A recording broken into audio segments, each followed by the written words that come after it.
দাউ দাউ করে চলছে আগুন, আকাশে ধোঁয়ার কুণ্ডলী, পুড়ে ছাই বাহরাইনে অবস্থিত মার্কিন নৌঘাঁটি।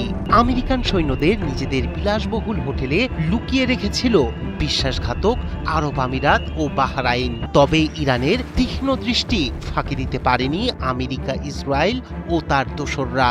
সবার আগে এসব ডেরায় আঘাত হেনে শত্রুর মনোবল ধসিয়ে দেয় তেহরান। একের পর এক ইরানি ব্যালিস্টিক মিসাইলের বিস্ফোরণে কেঁপে ওঠে আরব আমিরাতের আবুধাবি, কাতারের দোহা, বাহরাইনের মানামার বিলাসবহুল হোটেল।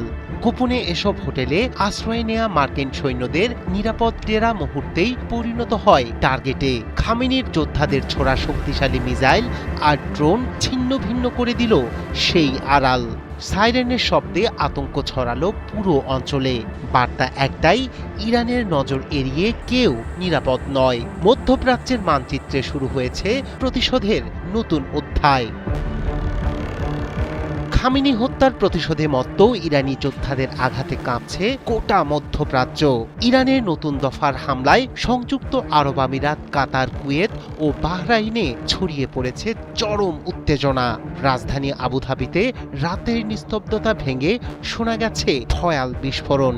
আল জাজিরা বলছে শহর জুড়ে চলছে ইরানি মিসাইল ঝড়। একই সময়ে কাতারের রাজধানী দোহাতেও প্রায় আধা ডজন শক্তিশালী বিস্ফোরণের শব্দ শোনা যায়। এতে স্পষ্ট ইঙ্গিত মিলছে থেমে নেই ইরানের হামলা। একই চিত্র বাহরাইনেও। বিমান হামলার সতর্কতা জারি করে বাসিন্দাদের নিরাপদ স্থানে আশ্রয় নেয়ার আহ্বান জানিয়েছে দেশটির স্বরাষ্ট্র মন্ত্রণালয়। রাজধানী মানামাকে আশপাশের শহরের সঙ্গে যুক্ত শেখ খালিফা বিন সালমান সেতু বন্ধ করে দেয়া হয়েছে। প্রয়োজন ছাড়া প্রধান সড়ক ব্যবহার না করার নির্দেশ দেওয়া হয়েছে।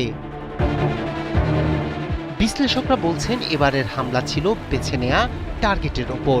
আমেরিকা সৈন্য প্রত্যাহারের ঘোষণা দিলেও তাদের সামরিক জনবল গোপনে অবস্থান করছিল আবুধাবি ও বাহরাইনের বিভিন্ন হোটেলে।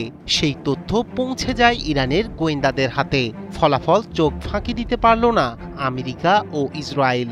ইরানের শক্তিশালী ব্যালিস্টিক মিসাইল ও ড্রোন সরাসরি লক্ষ্যবস্তু বানায় আবুধাবির হোটেলগুলোকে, যেখানে অবস্থান করছিল মার্কিন সামরিক সদস্যরা। সূত্র বলছে আবুধাবিতে ইসরায়েলি নাগরিকদের উপস্থিতিও তুলনামূলক বেশি।